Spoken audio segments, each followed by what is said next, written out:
Have you ever felt like you have to carry the entire weight of the world on your own shoulders? It's a heavy feeling, isn't it? We often trick ourselves into believing that if we don't do everything by ourselves, it doesn't count. We tell ourselves that asking for a hand is a sign of weakness, or worse, that it means we have failed.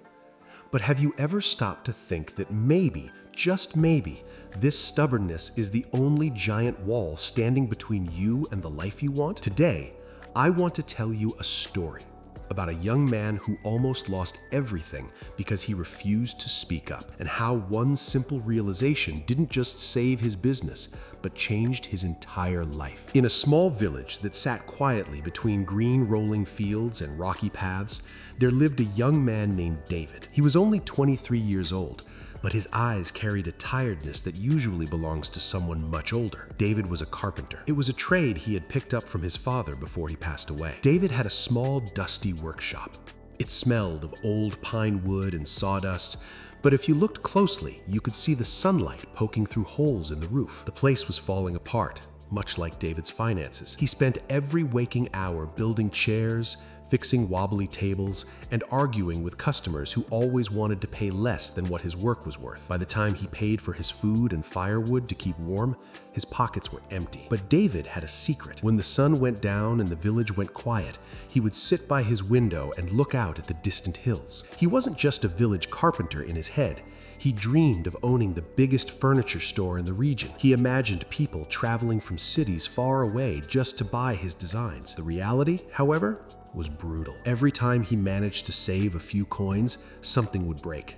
A tool, the roof, or his mother would get sick and need medicine. The people in the village didn't make it easier. They would walk past his shop and chuckle. One neighbor once told him, "David, you can barely afford good lumber, and you talk about a furniture empire? Keep dreaming, boy." Those words hurt. They cut him deep. But instead of giving up, David decided he would prove them all wrong, and he would do it completely alone. One afternoon, a man named Mr. Aziz walked into the shop. Mr. Aziz was a traveler and a merchant known for having a sharp eye for quality. He looked around the dusty shop and asked David to build a massive, intricate dining table. He needed it in exactly 1 week. This was it, the big break. The pay was good, enough to fix the roof and buy food for months. David said yes immediately. He started working with a fire in his belly. But halfway through the week, disaster struck. David ran out of the specific high-quality wood he needed for the table legs.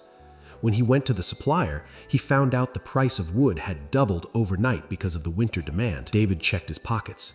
He only had enough money for half the wood he needed. He stood there, freezing in the cold, panic rising in his chest. He thought about asking Mr. Aziz for an advance, but his pride stopped him. He thought about borrowing from a neighbor, but he remembered their laughter. He couldn't bear the thought of them seeing him struggle. So, David made a painful choice. He opened a small wooden box under his bed. Inside was a gold watch, the last thing his father had left him. It was the only memory he had left. With shaking hands, he took it to the pawn shop and sold it.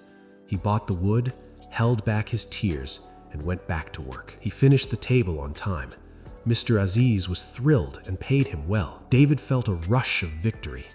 He thought he had learned the secret to success: suffer in silence, sacrifice everything, and do it alone. But he didn't realize he had actually learned the wrong lesson. News of his good work spread.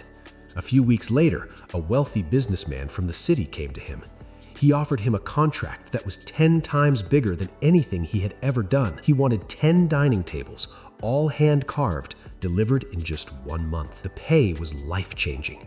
It was enough to finally start that furniture store he dreamed of. Without thinking, David said, "Yes, I can do it." But this wasn't just a job, it was a mountain. 10 tables in 30 days meant working day and night without stopping. David didn't hire help. He didn't ask the other young men in the village to join him. He thought, "This is my dream, so it must be my burden." The first week went okay, but by the second week, David was falling apart. His hands were covered in blisters and cuts. His back ached so badly he could barely stand up straight. He was skipping meals to save time. He was sleeping 3 hours a night on a pile of wood shavings in the corner of the shop. He was working harder than anyone, but he was slowly destroying himself. It felt like he was living through that popular video topic we see online, why hard work is not enough to succeed. He was grinding, but he wasn't going anywhere. By the 4th week, he was behind schedule.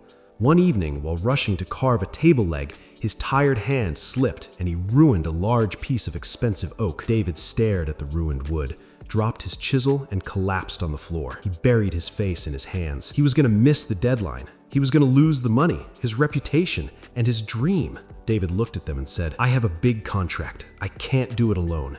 If you help me, I will share the profits with you fairly. Will you help me?" He expected them to laugh. He expected them to say no. Instead, the old carpenter smiled and said, "I've been waiting for you to ask, David. I hate sitting at home doing nothing." The young men were just happy to have a job. They went back to the shop, and this is where everything changed. The shop wasn't silent anymore. It was filled with the sounds of hammers, saws, and laughter. The old carpenter showed David a faster way to carve the legs. The young men did the sanding and polishing. The work that would have taken David 3 days to do alone was getting done in hours. The heavy burden on his shoulders vanished. He wasn't just a worker anymore. He was leading a team. They finished the order 2 days early. When the businessman from the city arrived, he was amazed. The tables were perfect. He paid David the full amount, plus a bonus for the speed. David took that money, but he didn't just hoard it. He paid his helpers generously, more than they expected. He bought back his father's watch from the pawn shop, and he fixed the roof of his shop. But the biggest change wasn't the money. It was David's mindset. He realized that his dream of a big furniture store was too big for one pair of hands. He expanded his shop and kept the young men as permanent staff. The villagers didn't laugh anymore. They respected him, not because he did it alone, but because he brought success to the community. You see, we often get stuck in this trap. We think we need to be the lone wolf. We think struggling in silence is noble, but it's not. It's just lonely. David learned that success is a team sport, and that asking for help was actually the bravest thing he ever did. So, my friend, look at your own life right now. What are you struggling with? What heavy load are you trying to carry all by yourself? Is it a project, a financial problem, or maybe just emotional stress? Don't let your pride keep you stuck. Reach out, ask a friend, ask a neighbor. Even asking for advice is a form of strength. You might be surprised at how many people are willing to stand by your side if you just let them in. If this story touched your heart or reminded you of your own battles, please take a second to hit that like button.